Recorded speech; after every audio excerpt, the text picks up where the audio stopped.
Chapter 51. The beginning of a longer journey. It was yet early in the morning of the following day when, as I was walking in my garden with my aunt, who took little other exercise now, being so much in attendance on my dear Dora, I was told that Mr. Peggotty desired to speak with me. He came into the garden to meet me half-way on my going towards the gate, and bared his head, as it was always his custom to do when he saw my aunt, for whom he had a high respect.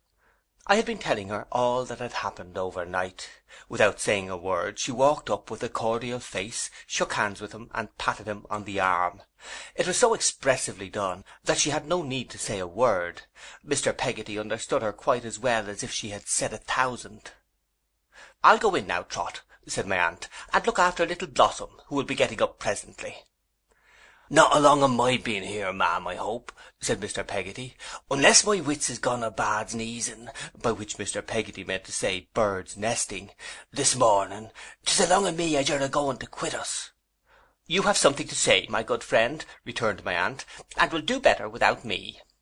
"By your leave, ma'am," returned Mr. Peggotty, "I would take it kind, pervising you doen't mind my clicketing, if you'd bide here." "Would you?" said my aunt with short good nature. "Then I am sure I will." So she drew her arm through Mr. Peggotty's and walked with him to a leafy little summer house there was at the bottom of the garden, where she sat down on a bench and I beside her. There was a seat for Mr. Peggotty too, but he preferred to stand, leaning his hand on the small rustic table. As he stood looking at his cap for a little while before beginning to speak, I could not help observing what power and force of character his sinewy hand expressed, and what a good and trusty companion it was to his honour right, and when she did, she kneeled down at my feet and kinder said to me, as if it was her prayers, how it all came to be. You may believe me, when I heard her voice, as I had heard at home so playful, and seed her humbled, as it might be in the dust our Saviour wrote in with his blessed hand, I felt a wound go to my heart in the midst of all its thankfulness. He drew his sleeve across his face without any pretence of concealing why, and then cleared his voice. It weren't for long as I felt that, for she was found. I had only to think as she was found, and it was gone. I don't know why I do so much as mention of it now, I'm sure. I didn't have it in my mind a minute ago to say a word about myself, but it come up so natural that I yielded to it afore I was aware. "You're a self-denying soul," said my aunt, "and will have your reward." Mr. Peggotty, with the shadows of the leaves playing athwart his face, made a surprised inclination of the head towards my aunt, as an acknowledgment of her good opinion, then took up the thread he had relinquished.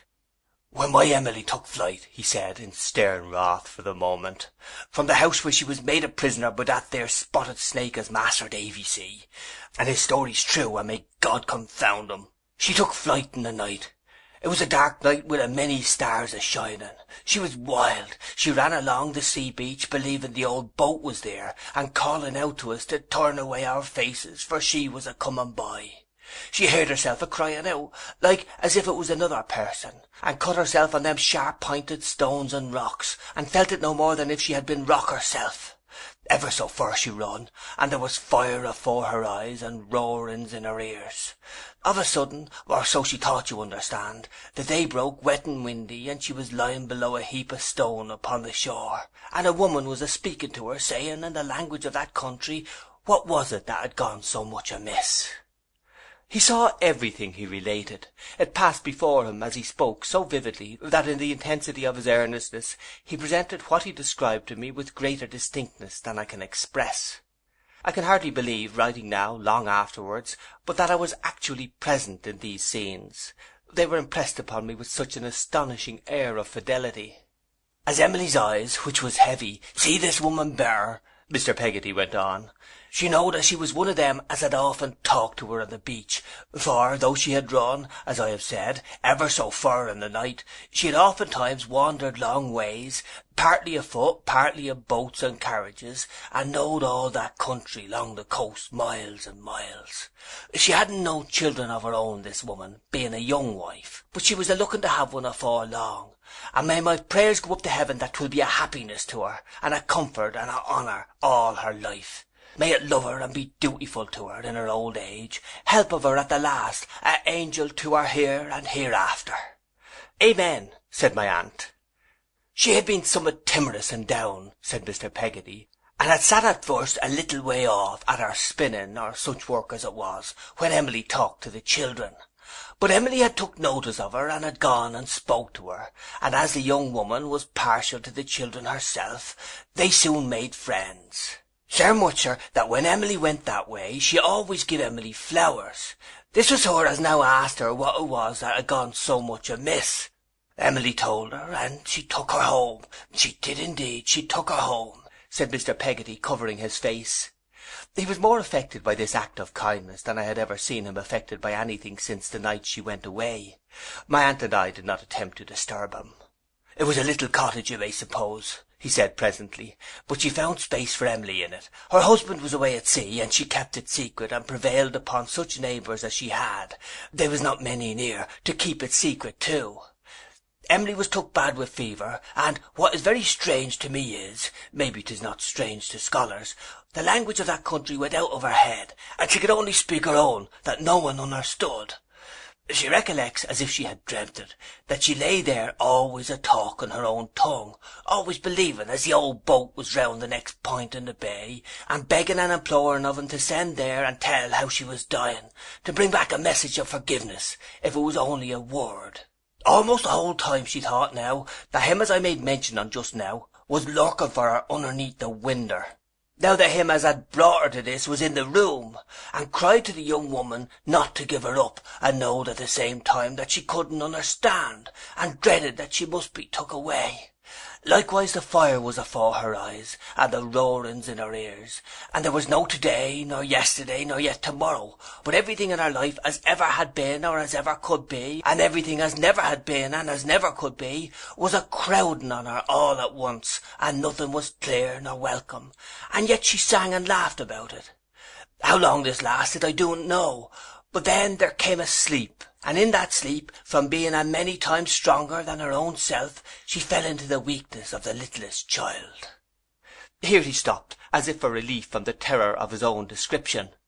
After being silent for a few moments, he pursued his story. It was a pleasant afternoon when she awoke, and so quiet that there wasn't a sound but the rippling of that blue sea without a tide upon the shore. It was her belief at first that she was at home upon a Sunday morning, but the vine leaves as she seed at the winder and the hills beyond weren't home, and contradicted of her.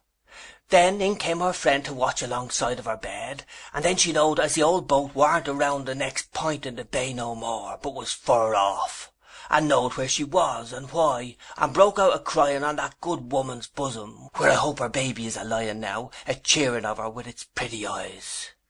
He could not speak of this good friend of Emily's without a flow of tears. It was in vain to try. He broke down again, endeavouring to bless her.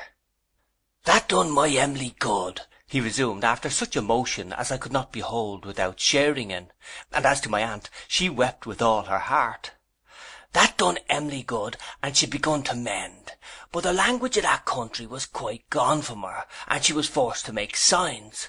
So she went on, getting better from day to day, slow but sure, and trying to learn the names of common things, names as she had seemed never to have heard in all her life, till one evening came when she was a-sitting at her winder, looking out at a little girl at play upon the beach, and of a sudden this child held out her hand and said, what would be in English, 'Fisherman's daughter, here's a shell,' for you are to understand that they used at first to call her Pretty Lady, as the general way in that country is, and that she had taught him to call her Fisherman's daughter instead. The child says of a sudden, 'Fisherman's daughter, here's a shell.' Then Emily understands her, and she answers, bursting out a-crying, and it all comes back." "When Emily got strong again," said Mr. Peggotty, after another short interval of silence, "she cast about to leave that young good creature, and to get to her own country. The husband was come home then, and the two together put her aboard a small trader bound to Leghorn, and from that to France. She had a little money, but it was less than a little as they would take for all they had done. I'm almost glad on it, though they was so poor. What they done is laid up where neither moth nor rust doth corrupt, and where thieves do not break through nor steal. Master Davy, it'll outlast all the treasures in the world." Emily got to France, and took service to wait on travelling ladies at an inn in the port. There come one day, that snake. Let him ever come nigh me. I do'n know what hurt I might do him. So as she sees him, without him seeing her, all her fears and wildness returned upon her, and she fled afore the very breath he drewed, and come to England, and was set ashore at Dover. I do't know, said Mr. Peggotty, for sure, when her heart begun to fail her, but all the way to England she had thought to come to her dear home. Soon as she got to England she turned her face towards it, but fear of not being forgive, fear of being pointed at, fear of some of us being dead along of her, fear of many things, turned her from it, kinder by force, upon the road. Uncle, uncle, she says to me, the fear of not being worthy to do what my torn and bleeding breast so longed to do was the most frightening fear of all.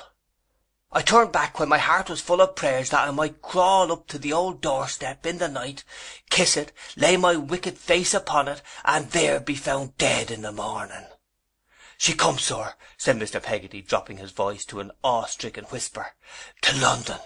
She as had never seen it in her life, alone without a penny, young, so pretty, came to London.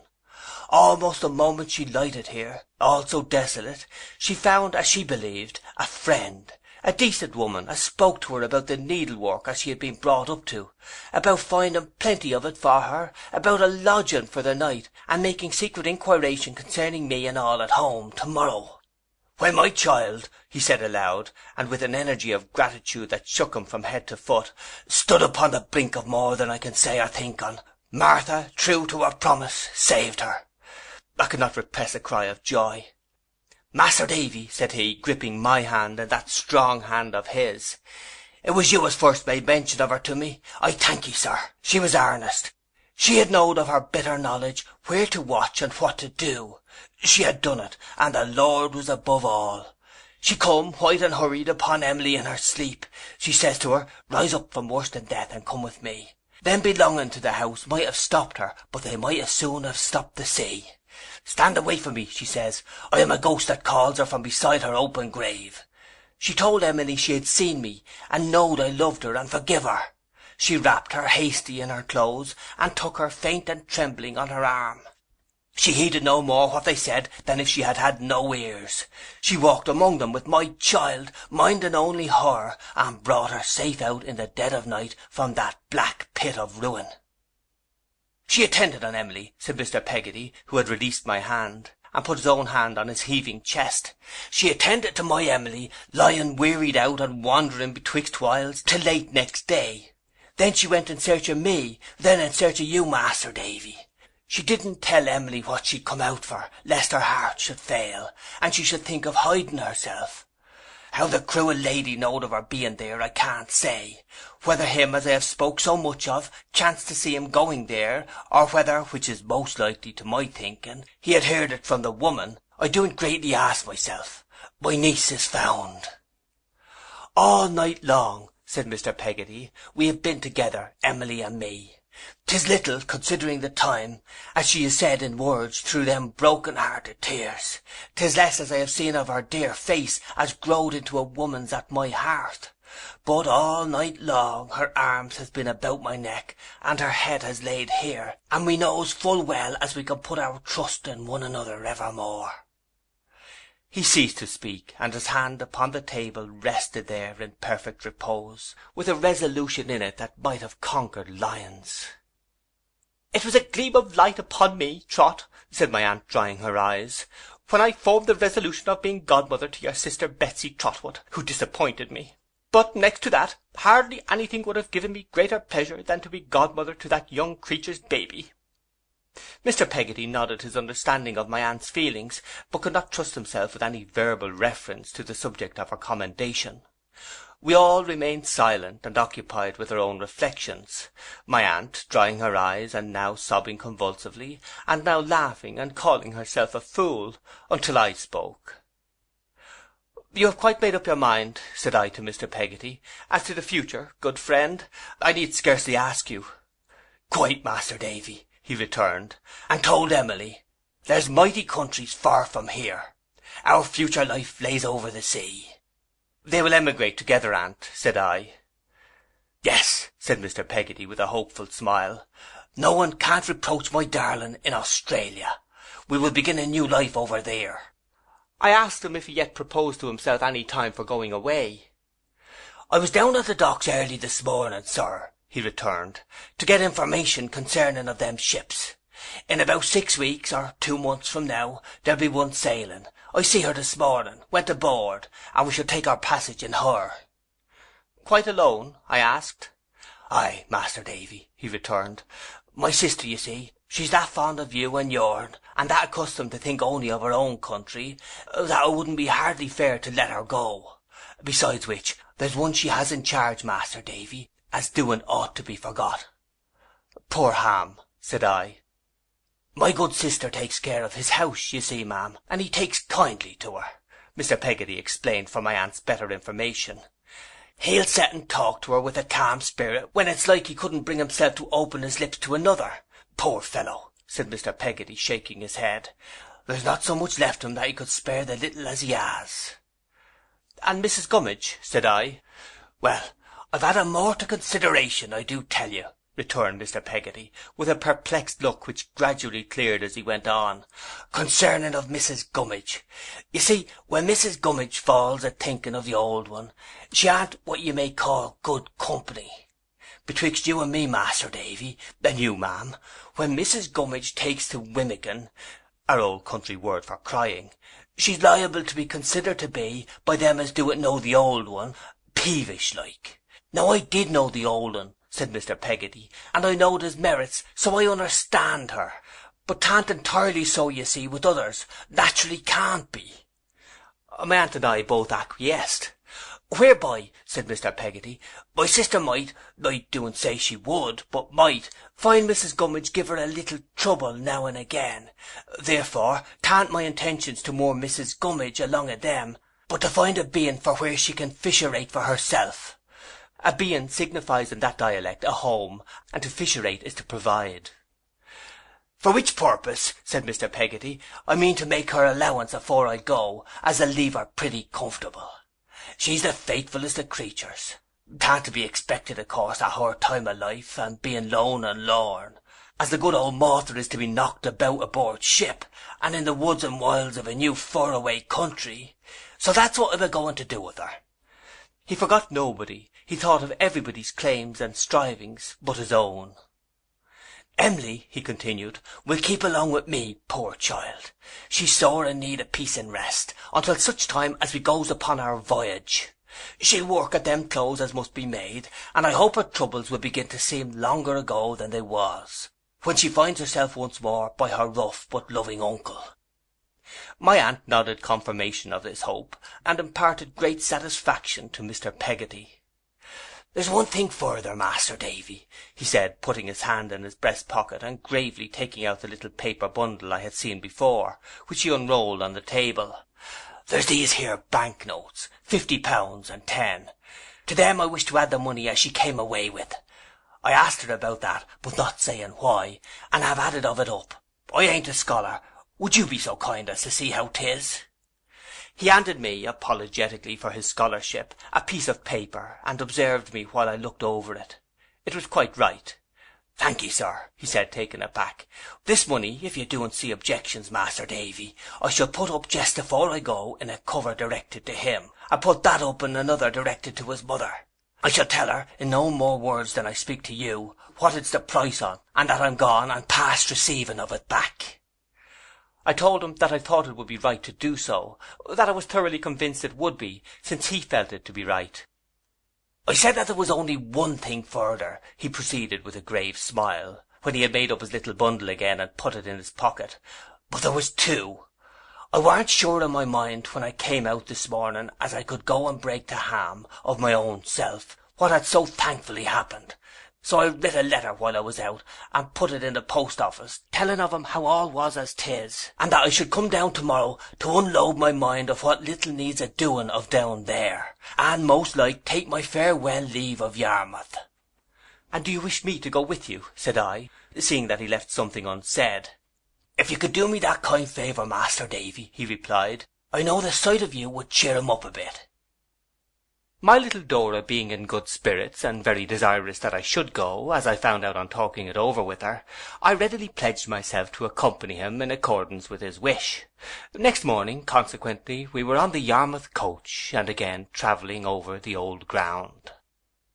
As we passed along the familiar street at night, Mr. Peggotty, in despite of all my remonstrances, carrying my bag, I glanced into Omer and Yoram's shop, and saw my old friend Mr. Omer there, smoking his pipe. I felt reluctant to be present when Mr. Peggotty first met his sister and Ham, and made Mr. Omer my excuse for lingering behind. "How is Mr. Omer after this long time?" said I, going in.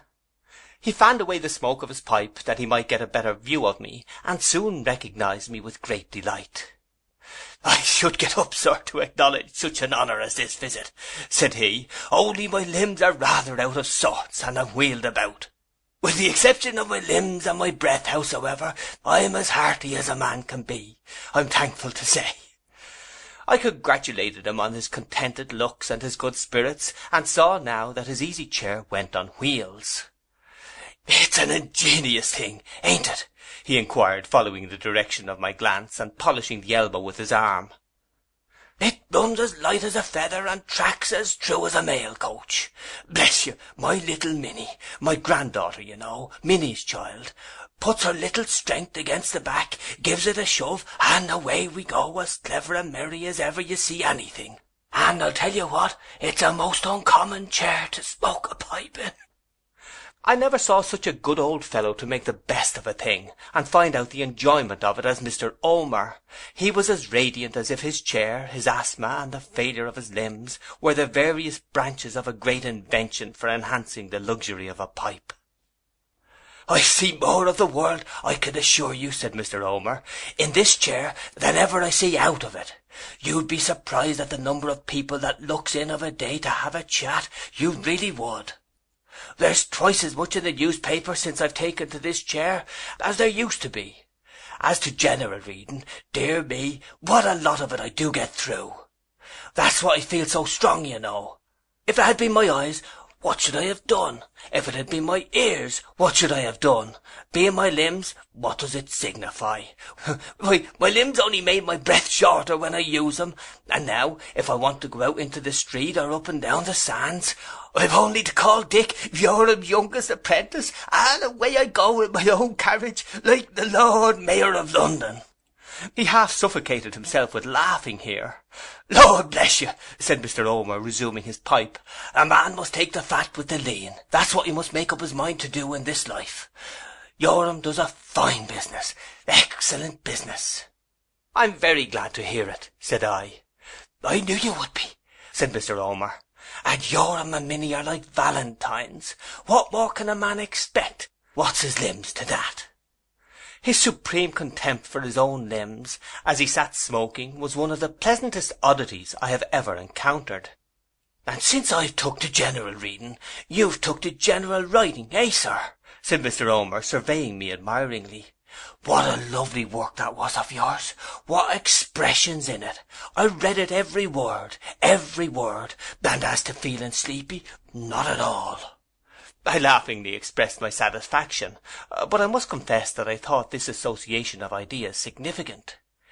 "I give you my word and honour, sir," said Mr. Omer, "that when I lay that book upon the table, and look at it outside, compact in 3 separate and individual volumes, 1, 2, 3, I am as proud as Punch to think that I once had the honour of being connected with your family.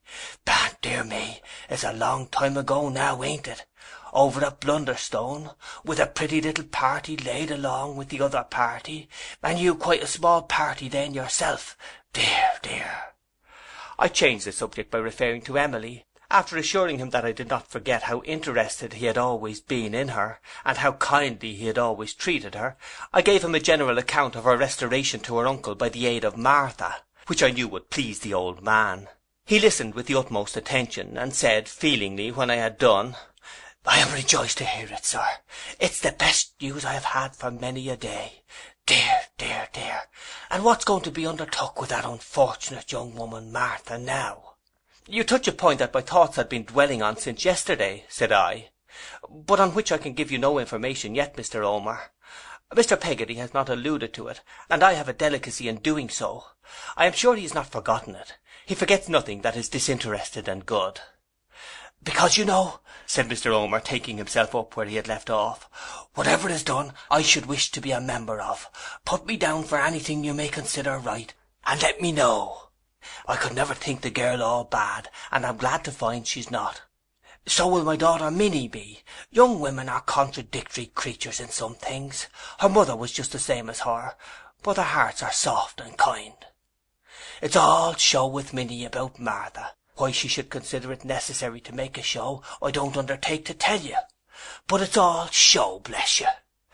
She'd do her any kindness in private. So put me down for whatever you may consider right, will you be so good? And drop me a line where to forward it. Dear me, said Mr. Omer, when a man is drawn on to a time of life where the two ends of life meet, when he finds himself, however hearty he is, being wheeled about for the second time in a species of go-cart, he should be over-rejoiced to do a kindness if he can. He wants plenty, and I don't speak of myself particular, said Mr. Omer, because, sir, the way I look at it is, that we are all drawn on to the bottom of the hill, whatever age we are, on account of time never standing still for a single moment. So let us always do a kindness and be over-rejoiced, to be sure. He knocked the ashes out of his pipe and put it on a ledge in the back of his chair, expressly made for its reception. There's Emily's cousin, him that she was to be married to, said Mr. Omer, rubbing his hands feebly. As fine a fellow as there is in Yarmouth. He'll come and talk or read to me in the evening, for an hour together sometimes. That's a kindness, I should call it. All his life's a kindness. I'm going to see him now, said I. Are you? Said Mr. Omer. Tell him I was hearty, and send my respects. Minnie and Yoram's at a ball. They would be as proud to see you as I am, if they was at home. Minnie won't hardly go out at all now, you see, on account of father, as she says, so I swore tonight that if she didn't go, I'd go to bed at 6. In consequence of which, Mr. Omer shook himself in his chair with laughter at the success of his device. She and Yoram's at the ball. I shook hands with him and wished him good night. Half a minute, sir, said Mr. Omer. If you was to go without seeing my little elephant, you'd lose the best of sights. You never see such a sight. Minnie, a musical little voice answered from somewhere upstairs. I'm coming, grandfather. And a pretty little girl with long, flaxen, curling hair soon came running into the shop. This is my little elephant, sir, said Mr. Omer, fondling the child. Siamese breed, sir. Now, little elephant. The little elephant set the door of the parlour open, enabling me to see that, in these latter days, it was converted into a bedroom for Mr. Omer, who could not be easily conveyed upstairs, and then hid her pretty forehead and tumbled her long hair against the back of Mr. Omer's chair. The elephant butts, you know, sir, said Mr. Omer, winking, when he goes at an object. Once elephant, twice, 3 times. At this signal, the little elephant, with a dexterity that was next to marvellous in so small an animal, whisked the chair round with Mr. Omer in it, and rattled it off pell-mell into the parlour, without touching the door-post, Mr. Omer indescribably enjoying the performance, and looking back at me on the road as if it were the triumphant issue of his life's exertions. After a stroll about the town, I went to Ham's house. Peggotty had now removed here for good, and had let her own house to the successor of Mr. Barkis in the carrying business, who had paid her very well for the goodwill, cart and horse. I believe the very same slow horse that Mr. Barkis drove was still at work. I found him in a neat kitchen, accompanied by Mrs. Gummidge, who had been fetched from the old boat by Mr. Peggotty himself. I doubt if she could have been induced to desert her post by anyone else. He had evidently told them all. Both Peggotty and Mrs. Gummidge had their aprons to their eyes, and Ham had just stepped out to take a turn on the beach. He presently came home, very glad to see me, and I hope they were all the better for my being there. We spoke, with some approach to cheerfulness, of Mr. Peggotty's growing rich in a new country, and of the wonders he would describe in his letters. We said nothing of Emily by name, but distantly referred to her more than once. Ham was the serenest of the party. But Peggotty told me, when she lighted me to a little chamber where the crocodile book was lying ready for me on the table, that he always was the same. She believed, she told me, crying, that he was broken-hearted. though he was still as full of courage as of sweetness, and worked harder and better than any boat builder in any yard in all that part. There were times, she said, of an evening, when he talked of their old life in the boat-house, and then he mentioned Emily as a child, but he never mentioned her as a woman. I thought I had read in his face that he would like to speak to me alone. I therefore resolved to put myself in his way next evening, as he came home from his work. Having settled this with myself, I fell asleep. That night, for the first time in all those many nights, the candle was taken out of the window, Mr. Peggotty swung in his old hammock in the old boat, and the wind murmured with the old sound round his head.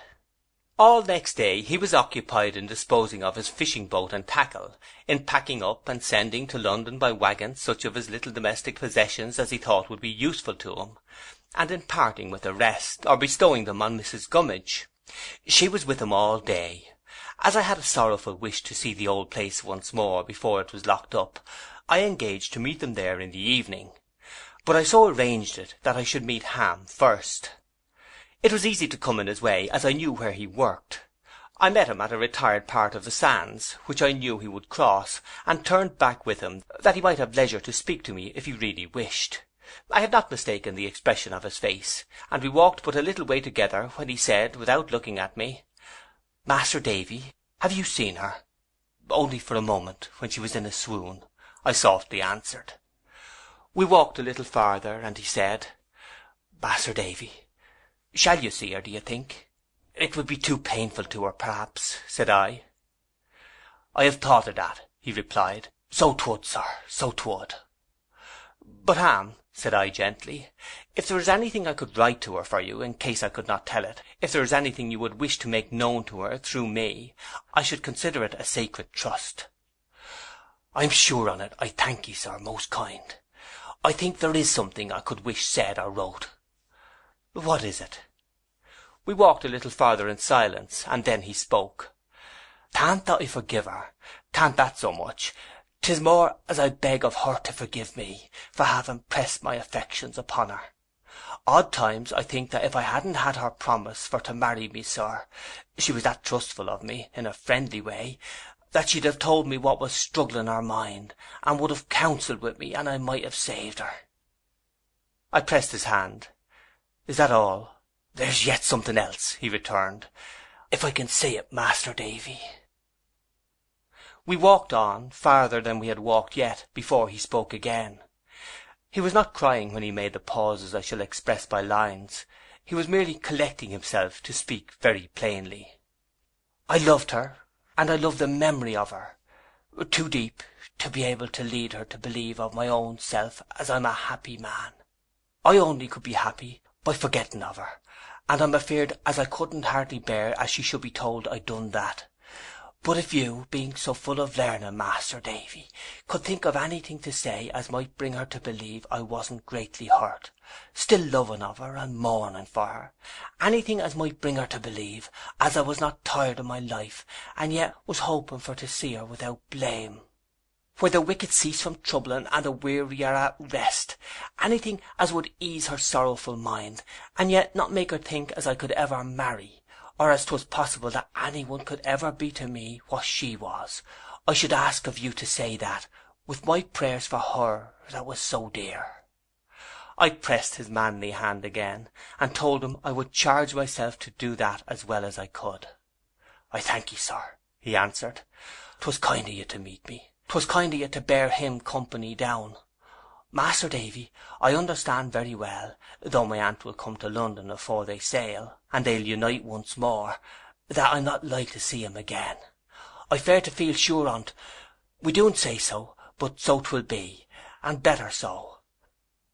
The last you see on him, the very last, will you give him the lovingest duty and thanks of the orphan, as he was ever more than a father to?"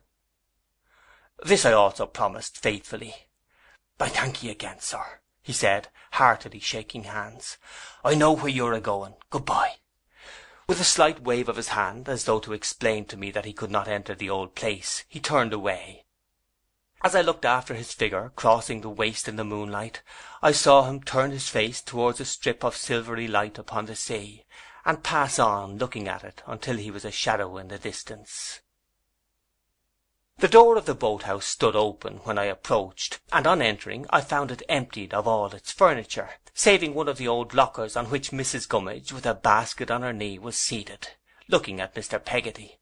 He leaned his elbow upon the rough chimney-piece and gazed upon a few expiring embers in the grate, but he raised his head hopefully on my coming in, and spoke in a cheery manner. "Come according to promise to bid farewell to it, eh, Master Davy?" he said, taking up the candle. "Bare enough now, ain't it?" "Indeed, you made good use of the time," said I. "Why, we have not been idle, sir. Mrs. Gummidge has worked like I don't know what Mrs. Gummidge ain't worked like," said Mr. Peggotty, looking at her, at a loss for a sufficiently approving simile. Mrs. Gummidge, leaning on her basket, made no observation. "There's the very locker that you used to sit on along with Emily," said Mr. Peggotty in a whisper. "I'm a-going to carry it away with me last of all. And here's your old little bedroom, see, Master Davy, almost as bleak tonight as 'art could wish." In truth, the wind, though it was low, had a solemn sound, and crept round the deserted house with a whispered wailing that was very mournful. Everything was gone, down to the little mirror with the oyster-shell frame. I thought of myself lying here when that first great change was being wrought at home. I thought of the blue-eyed child who had enchanted me. I thought of Steerforth, and a foolish, fearful fancy came upon me of his being near at hand, and liable to be met at any turn. "'Tis like to be long," said Mr. Peggotty in a low voice, "afore the boat finds new tenants. They look upon down here as being unfortunate now." "Does it belong to anybody in the neighbourhood?" I asked. "To a mast-maker uptown," said Mr. Peggotty. "I'm a-going to give the key to him tonight."